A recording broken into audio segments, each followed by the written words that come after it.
Welcome to this afternoon's presentation. Um, I have with me this afternoon Mr. Moses Amaiu John, who is the Manager for Research and Database at the National Office of Child and Family Services. His office is now responsible for Primero, PNG, which is a protection-related case management database, in collaboration with UNICEF PNG, under the sheer leadership of Director and CEO Mr. Simon Yanis. So this afternoon, we only have Mr. John as the only presenter, so he will take us through the database. I understand he's got a slide to present to us, and then after that, we'll go into the Q&A. So for our online participants, again, make sure you put your questions down on the chat tab, and that would be forwarded to me to then read out to Mr. John. And those in attendance physically at the Grand Papua, you can just give your questions on the sticky notes and hand it to the team at the back to bring it up to me. So without further ado, this afternoon I'm your moderator. My name is Camilla Angoro, and I am the Gender Program Manager with the Program Strategy and Gender team at the Australian High Commission.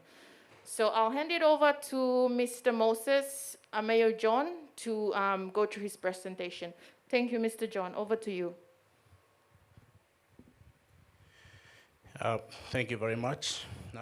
Recognizing the participants throughout the country, to us as well, the Grand Papua Hotel presentation going on, Edvius Hotel in Buka,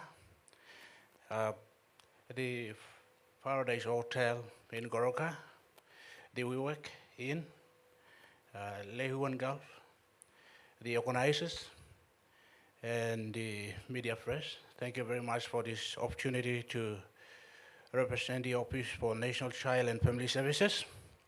We are no longer under the Office for Community Development and Religion. We are a standalone office now, and we have another very important program or project under my office on Primero.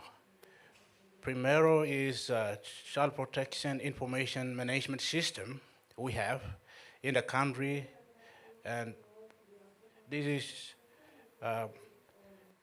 is the first of its kind for this national office to roll out this database, Primero. So, well, Primero, those of you who don't know, Primero is basically, my moderator has already made mention of it. It is a protection-related information management system. So it is through the collaboration of the Office for Child and Family Services and UNICEF, supported by Spotlight PNG. The European Union has already come on board to partner with us to roll out Primero in the country. So Primero is an open source case management, and it is currently used in 12 countries within government organizations and non-government organizations around the world, which is going live and well in 12 countries. So there you are. Why do we have to have this Primero? We want to collect information. We would like to share information. We also would like to manage the information, and we would like to share the information we have. So those of us who are child protection officers or case workers from COPIL and also in the office level, we are having this Primero rolling out in the country so that we are able to monitor the cases or the work that we are doing in terms of protection. So the Primero has been granted to the National Office for Child and Family Services by UNICEF. So, and then we have solicited approval from the National Office for Solicitor General to give us the green light to implement Primero in the country. and this was approved in 2018. So we are in the process of implementing Primero in Papua New Guinea. So right now, Primero is going alive and well in Papua New Guinea, and it has already been approved. So we have some advantages, for having Primero in the country. Primero is an open source.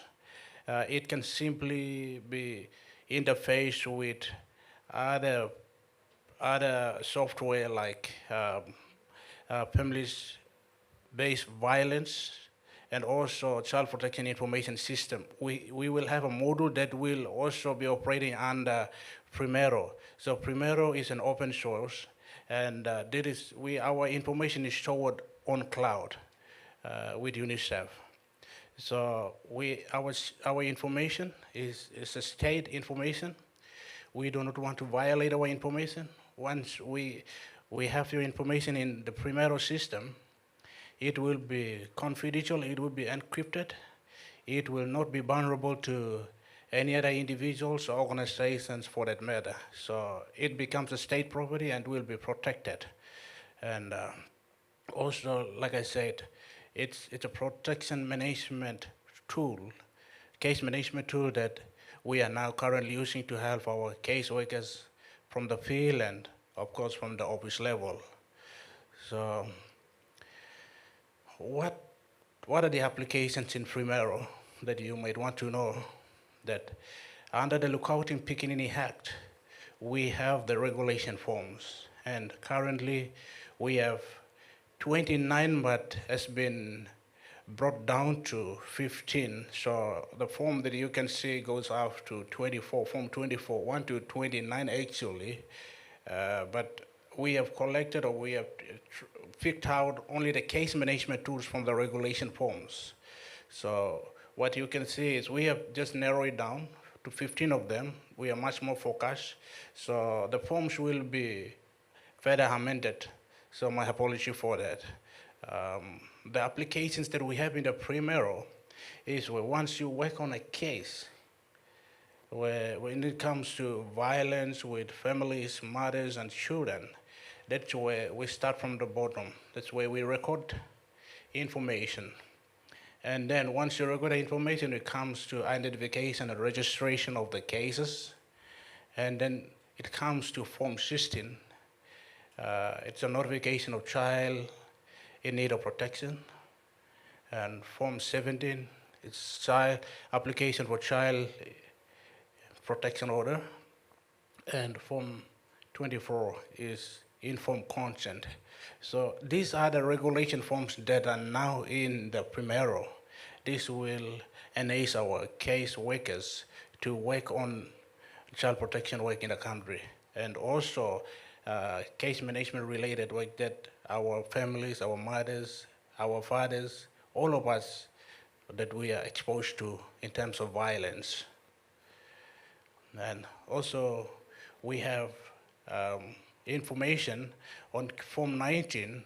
It talks about child protection safety assessment. Those of you who are working on cases where it comes to child protection safety assessment, it's very necessary because you cannot leave the child, but you have to work on a safety assessment. So this is when the regulation Form 19 will enable the caseworkers to work on child protection safety assessment. And then also we will do case plan. So for case plan, it comes to Form 20, we have care plan, and Form 23, we have care plan closure.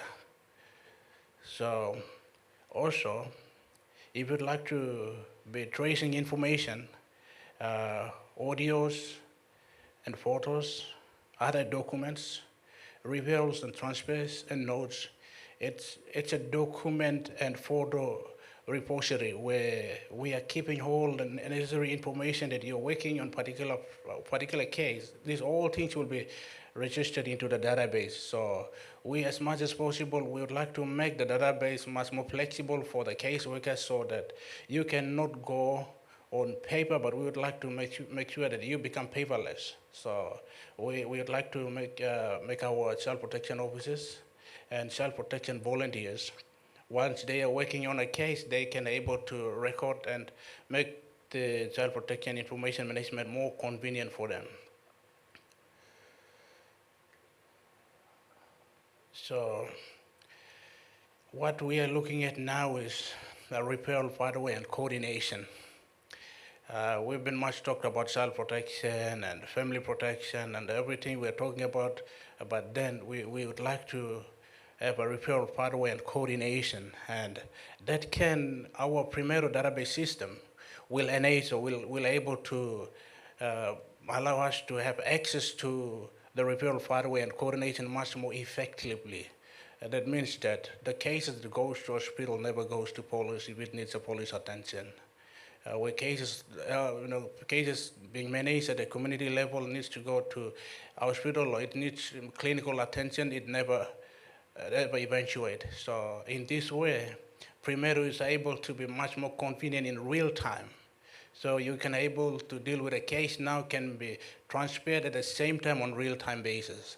So this Primero will able to allow us to use more into child protection, and also when it comes to child protection law, Lookout in Piginini Act, and then we have family protection law, and we have protection, response, and management.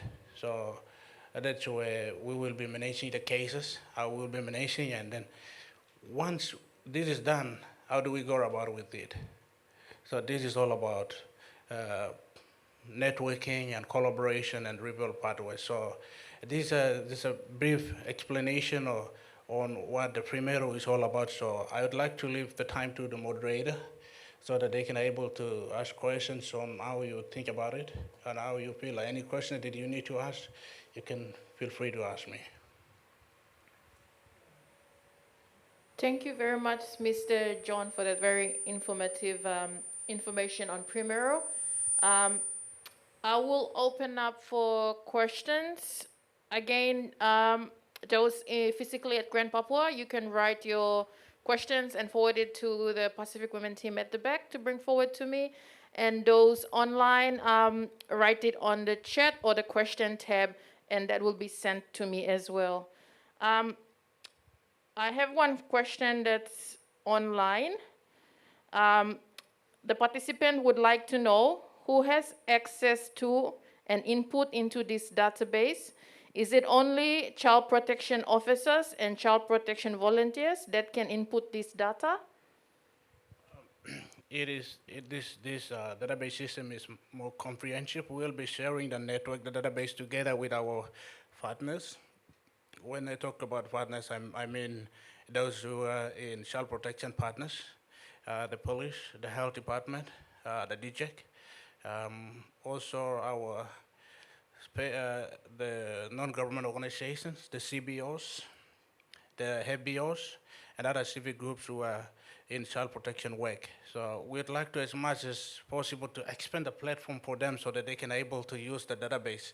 And we much Primero is basically it's more flexible for other child protection officers and child protection community volunteers to use.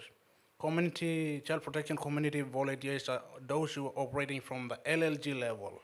So those in Goroka, in Ley, if you are in respective provinces, also in Buka, you will be able to use the Primero. It's very flexible for every one of us who are working on child protection areas in case management. So that's for all of us. That's for all of us, but basically it's not for anyone. But it's all focused on those who are working on child protection because child protection officers will be trained properly on case management, and then they will be given the opportunity to use the Primero. Primero is basically for child protection officers, of course, and the child protection volunteers who are recognized by the National Office for Child and Family Services and also other child protection agencies and non-government organizations as well. So we will have the opportunity for them to use the Primero database, but it's on understanding and coordination. So we don't want to exploit the information, or we don't want them to access the information from anyhow, because as soon as the information is entered into the database, it becomes a state property. So this will not be violated. Another external organization or external third party will not access it, but only right people who are recognized through our system will be accessible to the information, and those other people will also be able to input the data. So it will be managed at the provincial level, because for me and my hope is we'll be managing at the national level.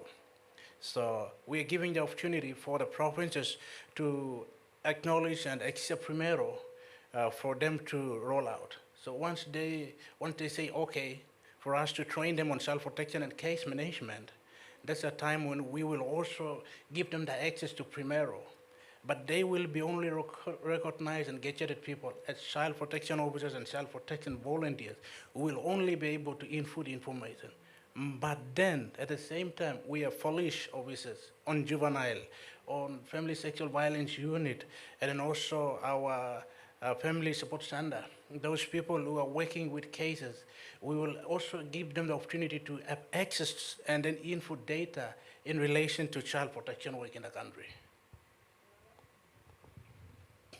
Thank you, Mr. John, for that.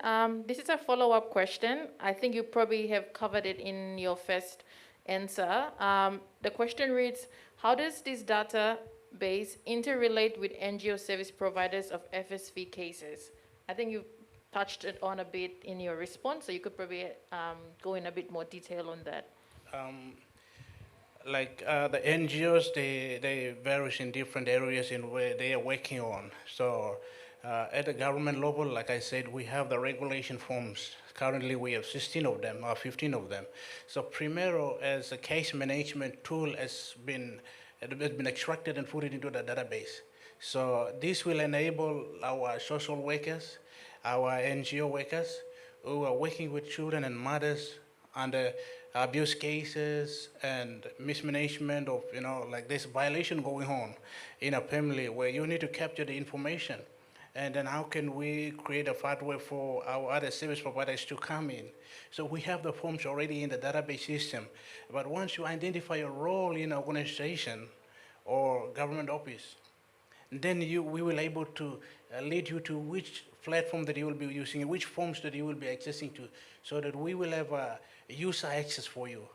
So that in that end user access, you will able to enter information, so that from that information we will able to manage it for you, so that you can able to roll out what you are doing, so that data can be captured on daily basis. Thank you, Mr. John. I have a question from our physical audience here at Grand Papua. You mentioned Primero is going well and alive. Give an explanation of how it is working well. Right now, after we have been given the green light by the Solicitor General in 2018, the Primero itself is an app, as well as you can also browse it on internet. But then I think unable to show you on the browser itself, but maybe I can explain to you that you can able to know what I'm really referring to. It is online. If you are accessing internet, you can just type HTTPS, and then you can just write Primero PNG. But we will provide information later if you would like to know more about it, access to the Primero database itself. But unfortunately, you won't log in because it requires username and password. So password and username will be given to those trained child protection officers and volunteers around the country. And not only that, the service providers as well, who are doing critical work on child protection, not child protection, but case management work in the country. So we would like to give the opportunity to our Papua New Guineans, our service providers around the country, to have access to the Primero, so that we're able to monitor the cases that have been coming into and the cases that we are handling on an everyday basis. So that's it. Thank you, Mr. John. Another question from our online participant. Are you able to say how many child protection officers and volunteers that have been gazetted? Yep. We will be, through the Office of the National Child and Family Services, we are rolling out trainings on child protection. And child case management is another area that needs uh, training as well, but basically our office is also rolling out child protection officer training in the country. So we have already trained several child protection officers in the country, and the director has delegated his task to the trained child protection officers. So certificate will be given to them, and the task will be delegated to them through the office of the director. Once the director delegates the task to them, it means that they operate as a director at respective provinces and LLGs. So under this is by law. So we will be, the office will be only monitoring the cases that are entered into the database of Primero. So Primero is very compatible. You can work offline and you can work online as well. It will, when you go to an area where that is not covered by network, or 4G or 3G is not covered, you can work online, offline.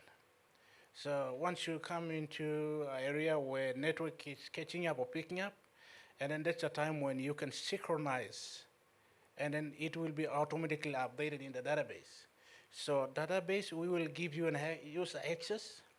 User access meaning that at the provincial level, you will be able to see those from the provincial level, and then also from the national level, we have a, a general overview of everything. But at the provinces, um, probably NCD will not able to have access to information that is entered by central province. So central province will have its own database. So, and then same as, so as the other 21 provinces in the country. So that is how we will be managing the information and protecting the information, but they will be categorized in different user categories. Thank you, Mr. John. Um, we have another question. Who at provincial level is responsible for managing the coordination of this data? At the provincial level, we right now we are working with the provinces to have the provincial child and family services council established. But in the meantime, we are initiating negotiations going on with our office because we are a new office. We just moved out of our community development office, so now our national office has established the National Child and Family Services Council, and just recently, last week, Enga Provincial Child and Family Services Council has been established. So by that means that at the provincial level, they will be able to identify through the social division to identify the child protection manager in the provinces. So from that, they will able to identify who's a child protection officer and who's a child protection volunteer in respective provinces and countries, I mean, in the district. So they're able to enter information into the database. So we are giving the opportunity to the provinces to identify themselves within their own provincial government structure. Thank you. I have another question from our online participant. Can you explain a little bit more on the issues around human error and mitigation for this case management process? For instance, how can the system pick up a case if there are issues around conflict of interest and officers responsible do not register cases of children in need of protection? Um, well, there's like I said, it is we the database itself is going on live. It's a software by itself, so it is just on your farm. Like when you have the tablet, so we can once you are trained, you will be introduced to tablet app. So you can install the tablet, I mean the app into the in the phone, Android phones, and you will be having access to the Primero database. So it will be enabling our child protection and child protection community volunteers to have access to the database wherever they are. So once they bump into a case where it needs attention for a case officer to work on the case, they will be immediately logging into the database, and then they will start recording the information right on the spot. They won't waste time on real time. So if it means to be a case to be repaired to the police from the community, they will be repaired immediately on real time to the police, and they will alert the police.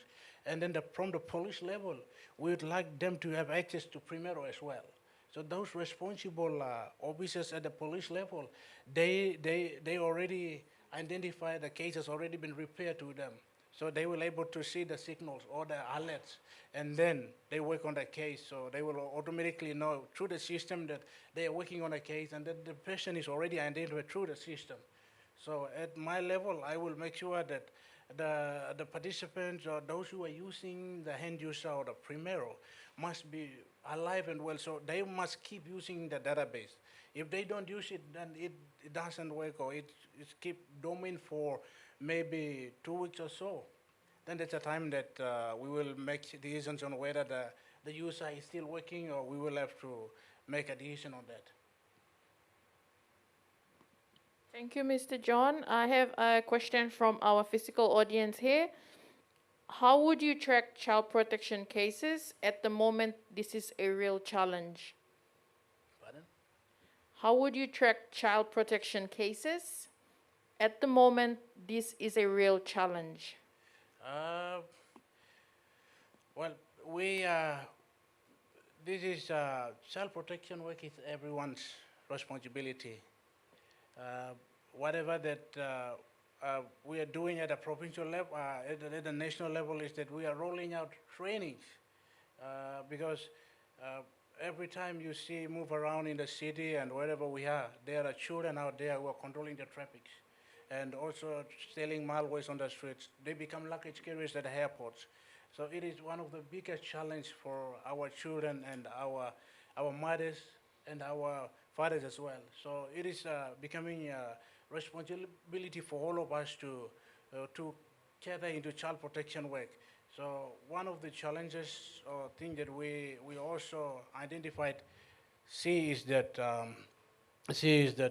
we'd like all of us to take responsibility of child protection work in the country, because uh, most often we neglect and the children become voiceless. So our office has now become the voice for the children of this country, and to give them the prominence. And how can we create a pathway for them so that they can able to express themselves, or we can able to know what type of situations or what type of case that they are enduring. So through the Primero, we will able to know what type of system, what type of cases that they are going through that needs to be addressed appropriately, rather than just saying that they are children being abused here and there, and that they go to the maintenance, but the perpetrator is still in the house. So, and then they go to the police are still chasing them away. So our children become vulnerable and they become defenseless. So as much as possible, through the Primero, we capture the information and then we analyze it and then see what are the root causes and what are the areas that we need to respond to at the field level or at the office level, at the national level, at the policy level, and into practice. So these are some of the challenges that we are going through at our national level down to the community level, where Primero will able to assist us to effectively do case management work to understand the root causes of the problems that we are facing on. Thank you, Mr. John. I have another question from our online participant. Are there any NGOs or CBOs already using Primero? We just started with National Office for Child and Family Services, our offices yet. So we are not using, or we are not allowing, at the moment we are not training those offices to use Primero. But we would like to have the opportunity for them to be trained to use Primero. So we will have the opportunity for them, but at the meantime, I think we don't have any child protection organizations that they are currently using the Primero. So at the meantime, we don't have one as yet. So, what would be the arrangement for the respective organizations to contact you for you to start doing these trainings, or especially those at provincial level? Like, how do you envisage that happening? That's where it comes to the leaders for coordination. We need to coordinate. We need to start now. This is a new office, and this is a new database. Primero is a new database or case management tool. We want that those who are doing case management work to use the case management tool as much as possible. So this will be free for them. We have been given by UNICEF, and our information is stored on the cloud. And we would like them to work on the database, and we start entering information into the database. But we will give them the opportunity to do so. Once we train them, and if they are able to use, or if they are happy about the case management tool, then we will allow them. But it is, we hatch them, we request to them, the service providers, to as much as possible to get training on Primero, on the hand user training. So once they know how to use the training, everything that they are doing on daily basis at the office level, at the field level, it's all captured there. And it's not just captured the information, but it is already, you are entering into the regulation forms. And these regulation forms are under the legal documents under the Lookout in Pikinini Act. So what we are doing around the country in child protection and case management work, it's all being recorded, it's all been registered through the regulation forms. So we are asking, we are free for anyone who would like to have access or use Primero. We will be collaborating with those offices and then start working on those areas. Thank you. I have another online question. Um, how will the National Child and Family Council work with the GBV National Secretariat? While child protection and GBV are different, they are related issues. Um, we just established a National Child and Family Services Council, and then they become the mouthpiece for our children who are vulnerable. And then also children just never hang themselves or somewhere, but they come from families, and families, they are also exposed to gender-based violence. And also the, the, the secretariat that you have mentioned, they are also handling similar cases around the country.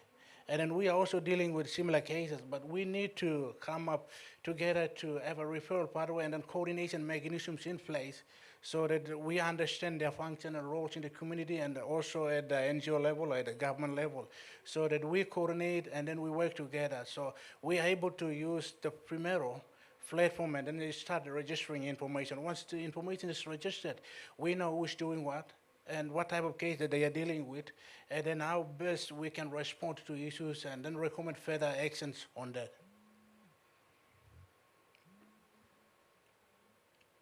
Thank you, Mr. John. I have one question from our physical audience. You may have explained this earlier in your presentation, but they would like you to elaborate a bit further on the coordination. Explain how coordination will be done using this app to ensure child protection. Right now, just recently I have said we have established the Council for Provincial Child and Family Services, and we will also would like to establish the Council for other 20 provinces in the country. That's by law. And we're asking the provincial government to step up and then look into this area in child protection. So that once the provincial council is established, they become the mouthpiece to speak on behalf of the province in terms of protection issues in the province. And then we had at the national level, we coordinate, and then we see how best we can respond to those issues and the challenges that every province is going through. So we are asking the provincial level to step up and then look into the area of child protection, to as much as possible to establish the Child and Family Services Council at a provincial level. And once those are established, and then that provincial Child and Family Services Council become the mouthpiece for the province. And then we see that, oh, this is the area that needs funding, or this is the area that we need to be addressed. So they can and then they will also be using Primero. Primero will be used covering throughout the country.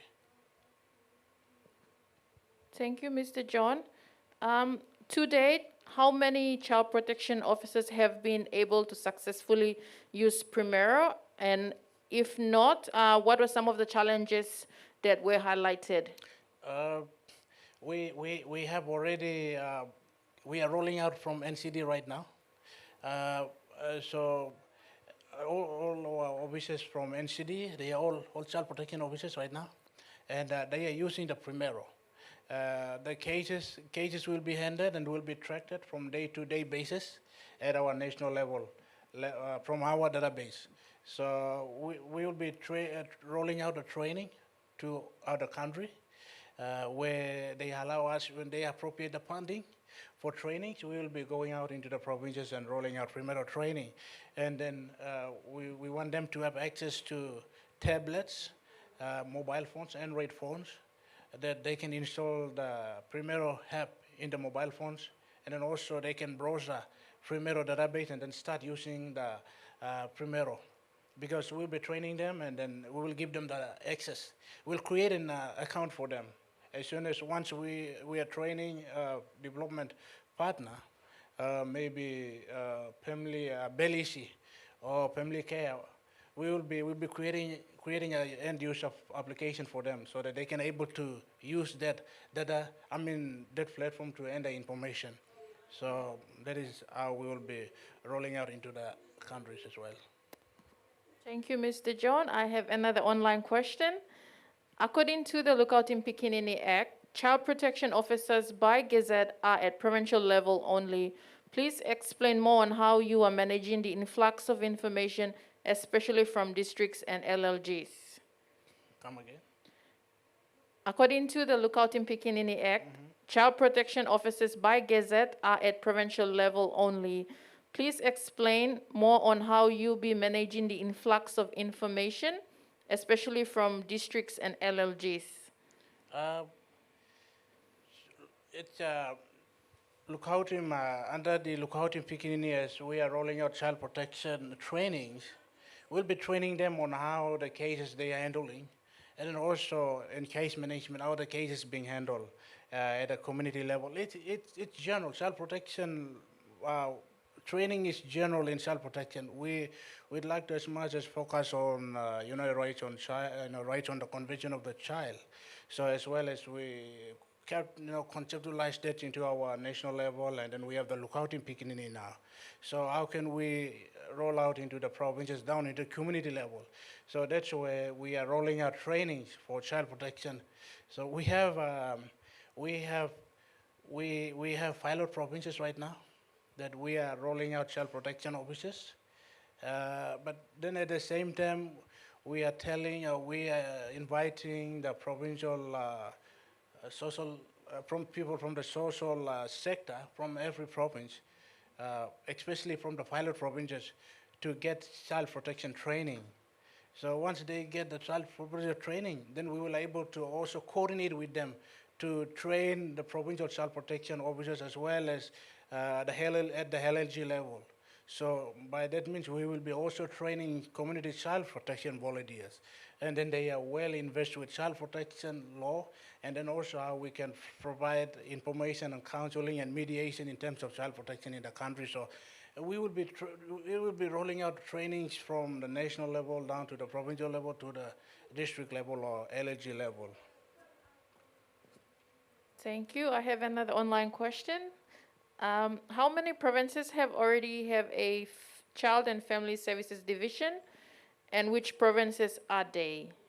Uh, we we at the meantime, like I said, Anga alone have child and family services council is established, and other provinces yet too. But as per the law, Lookout in Pikirini Act, uh, the law is to be implemented in all provinces. So they are all recognized. They are all recognized, but we need to set up the council so that they must implement Lookout in Pikinini Act in the country throughout the provinces. So that is how we will be working from the national level down to the community level. So Uh, well, it is already a law, and we all at the government level and at the NG level, we all must be working to protect and operationalize the Lookout in Piginini law. Thank you, Mr. John. I have another online question. How can organizations arrange for training to become gazetted child protection officers or volunteers? There is a lot of need, and few gazetted officers and volunteers at the moment will probably be not enough to carry out most of the work. Thank you, we will be working with the partners and also with our provincial team down to the LLG level, uh, that that the request or the need will come from respective organizations and the civic groups that they are working on. So they will identify their needs and what to do, and then they will have to have, if they have to have more than one or two or three or four or five, six, seven, it depends on them. So where the need is. So for the child protection officers are public servants. So child protection community volunteers are NGO workers or others who are within the system that we recognize them as child protection community volunteers. So it depends within the structure.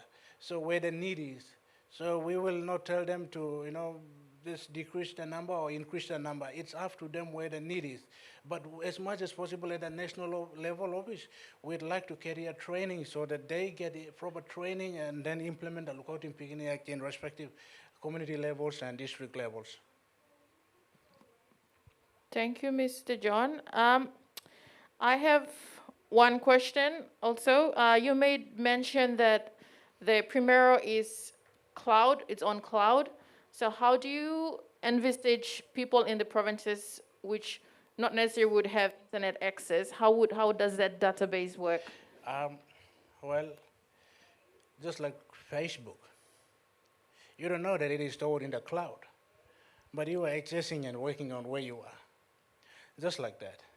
UNICEF was able to secure a cloud for us to use as Primero. So that database has been given to us right now, and we are working on that. So it is the information that we handed into the Primero is stored in the cloud. And then at the same time, we have a ground server from our office. So this is like, once the information is sent out, we also have a copy that is still sitting in our office from a ground server. So whatever that is stored in the cloud is also stored at our ground server as well. So the information is stored, it's protected, it is encrypted. We are not allowing any other parties to have access to it. It is a state property, and we will protect it as much as possible. Thank you very much. Do we have any questions from our physical audience? It seems we don't have any more questions. Oh, there's one more coming up. Just for information, if people were interested, like CBOs, NGOs, about the Primero, is there an avenue or a website or a network they could get in touch with for more information? If you could explain. I am the one, and my office is the one that you guys can contact me. I am responsible. That's my role. That's my duty to make sure that those interested people who would like to have access to Primero, we are opening the invitation to all. We see how best we can do to respond to the issues of child protection and case management in the country. So they can see our office or write to us. If they can able to have access to the Primero, then at the top right end, then it's a contact. So from that contact information, you can see my email address, my phone number, and then they can contact me, contact to our office at National Office of Child and Family Services, and then say I'm interested in Primero and in coordination, work with you people. How we can better respond to issues that are affecting our children in the country. We are happy. We will always be there to protect the support that you need to make sure that every information that we are dealing with, case management work, must be online.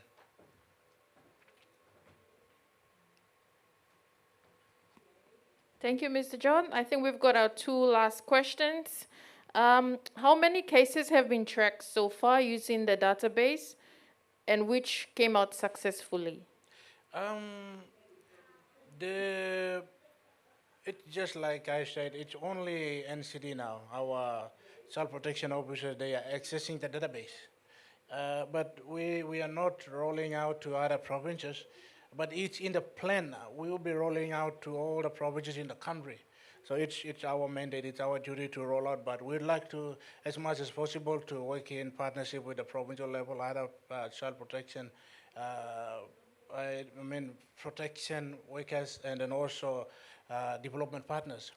At the meantime, only our child protection officers at the NCD level, they are using the database, and they start entering into the database. So the other provinces, not yet. Other service providers, not yet. But only our NCD level, they are starting because we have already trained them on Primero. Because we are the first team to roll out. So we did our trial, we went successful, and now we'd like to kick up with other provinces. But very sooner or later, we might also be able to train child protection officers and also Primero training in Anchor province, and then roll out and then allow them to use database or Primero. And then the other provinces where they're able to allow us to train them on Primero and child protection to roll out the program. Thank you, Mr. John. Our last question from the physical audience here. What is the most appropriate action to take when child protection officers are not working in the best interest of the child, especially as you prepare to roll out the Primero database to the provinces? That's by law. That they're in conflict with the law. They will be trained in the best interest of the children to how best they can respond to the issues that the child or minor that is going through. But if we see that there is another suspiciously they are dealing with a case, but then they are not doing it the right manner and the not appropriate tools are not being executed well, that's against the law. So they can be in conflict with the law of the lookout in Pikinini. So it will be very critical in those. So they will able to, if they are able to report to our child protection officers, our officers or the police, then through our referral pathway, we will able to monitor them, and then they will be in conflict with the law.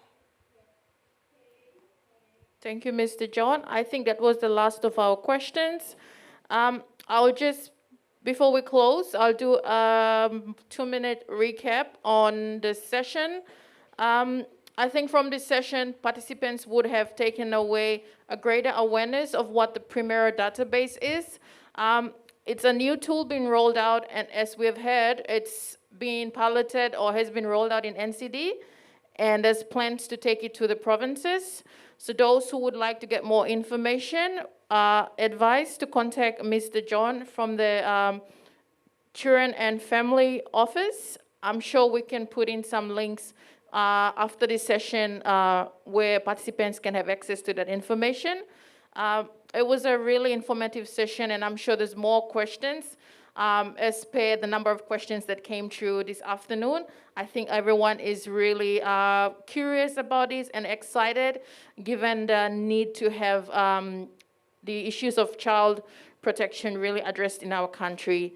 So with that, I'd like to say thank you to everyone. Thank you to Mr. John for making time to be part of this presentation this afternoon and explain to us your database. And thank you to everyone joining us online at the respective locations in Papua New Guinea, across the Pacific, and all the other countries abroad. It was a pleasure having you be part of our session. We'll probably keep the Zoom link open for a few minutes just for any last-minute questions and any links and further resources that the team may have to put online. So with that, thank you, True. Good Plavinun Olgeta. Thank you, Mr. John, for being here as well. Thank you.